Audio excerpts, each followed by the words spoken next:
All right, if you've gotten this far in these videos, I really appreciate it. Thanks for watching. Hope they were beneficial to you. If you have questions, put them down below. I'll absolutely get back to you. So this is stage 6. This is our final stage. We had a couple other stages that are kind of like floaters. Like we had a physical floater stage. We had another 100-point stage that was like a sim round that I'm not going to talk about because that's not really beneficial to the sport. I didn't think it was. It was a different kind of stage that we're never going to probably test again, only at that kind of event. And it wasn't really fitness, and it wasn't really shooting. It was just kind of like nothing you could really test. It was just kind of like see target, kind of point at target, shoot target, kind of different. So we're not going to talk about those kind of stages. But anyways, this is our final stage. This is a 3-part stage, okay? 3-part stage. This is a point stage. Point stage meaning we have 2 different types of stages. We have a point stage and a time-based stage. So every stage you've seen so far is time-based, right? Hey, you finished in 8 minutes, but you missed 5 shots, and each miss is 10 seconds, so now your time is 8:50. That's your time, right? That's how they usually work.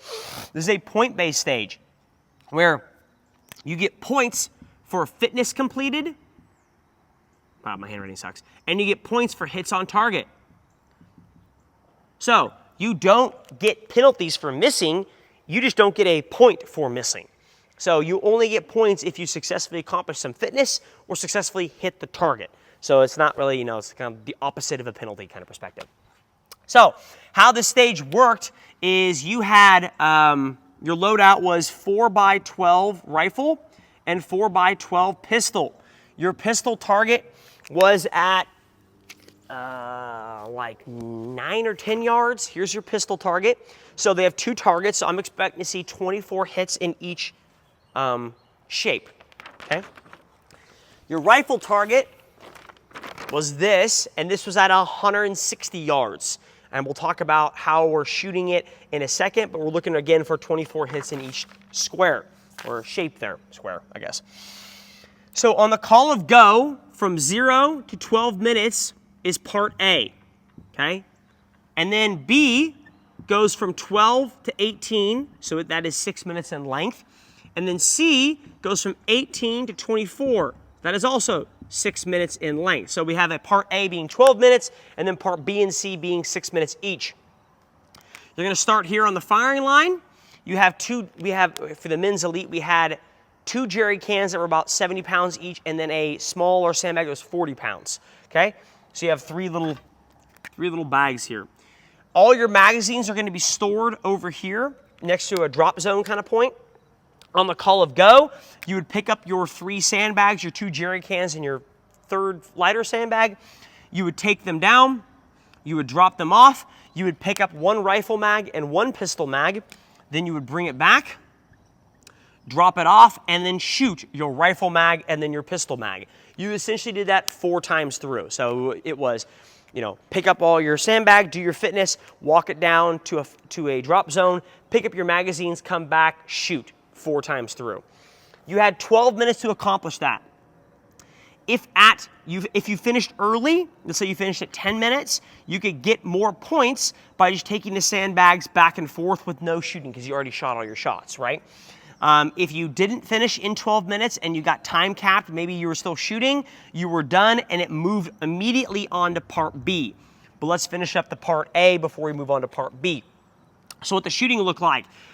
You're shooting your pistol at 9 to 10 yards, like I mentioned, on those kind of canted rectangular targets, single hand. So I'm shooting single hand, and the other hand is carrying one of those the jerry cans in my hand. So I'm holding onto a sandbag with one hand, and then I'm shooting single hand on that target at 9 to 10 yards. The rifle was from a tank trap.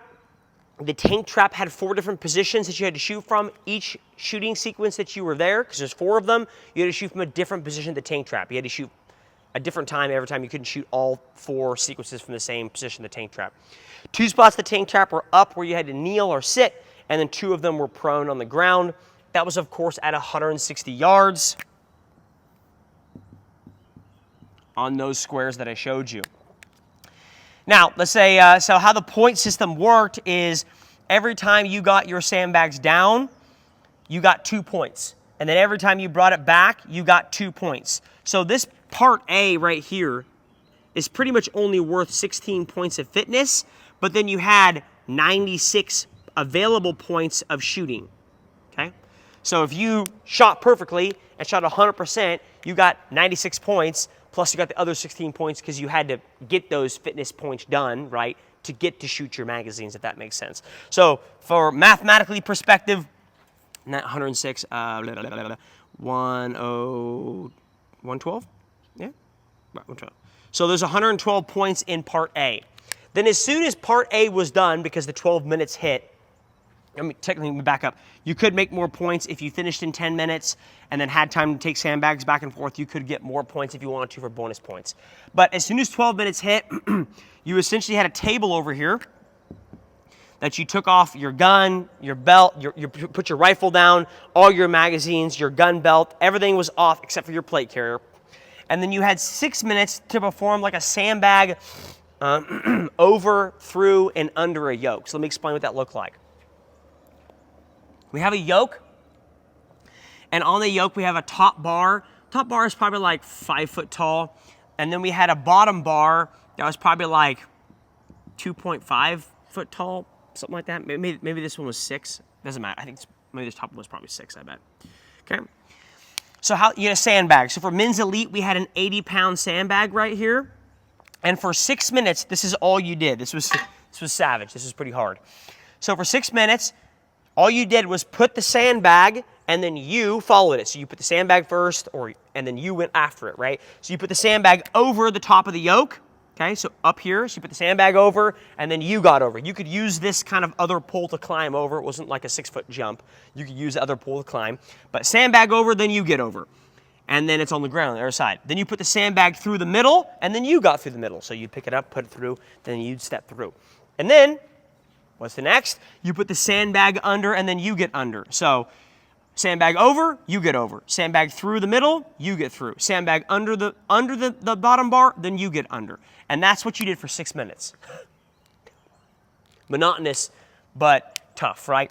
You got 2 points for every time you went through. So if you put the sandbag over, that was a point. Then when you got over the top, that was 2 points. So essentially every time you passed through was 2 points. So it's 2 points up here, 2 points down here, 2 points here. So for every full iteration you did, you had a total of 6 points. So again, when you went over, sandbag over, you get over, 2 points. Through, 2 points. Under, 2 points.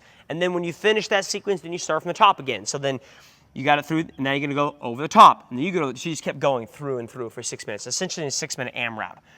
At the end of that 6 minutes, so when the 18-minute time cap stopped you from doing that, you immediately started Part C, and Part C was like a 25-yard sled drag. So you had 25 yards, you had a sled. I think we had like 2 or 3 45-pound plates on it. I don't remember. You had one rope, one tow strap attached to the sled, and you just drag it back and forth.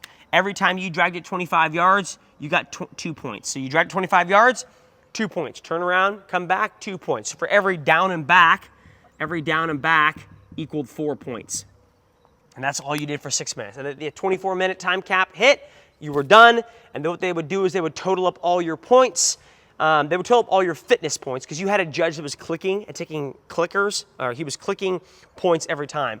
So that judge doesn't know about your shooting. So the scoring table is pulling your shooting targets and adding it later, but you had a judge throughout this whole thing, the same person who was taking clicks every time you accomplished something that gave fitness, that you accomplished fitness things that gave you points, if that makes sense. And at the end, they would say, hey, here's how many points you got for fitness. And then you go to the scoring table, you'd see how many hits you got on target. Again, total of 96 points available for hits. You calculated that, and then that was your final score. So essentially how many hits on target for points you got, added to your fitness points.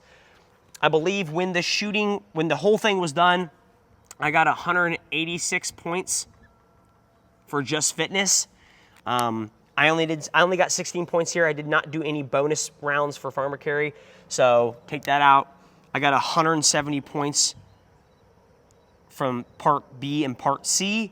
And then for shooting, I missed quite a few at 150 yards. I dropped them right below the square. did not do my hold correctly.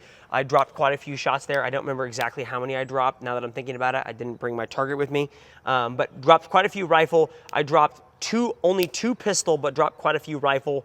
Yeah, and so that was the final event. I believe I was first place in men's elite. I don't remember what I was for overall, but yeah, this is our 3-part sequence for tactical games. Hopefully that makes sense. If you guys have any questions based upon these movements or workouts, whatever the case would be, please put them in the comments down below. Let me know. Hope you guys enjoyed this. Other than that, have a wonderful day, and we'll talk to you guys later. See ya.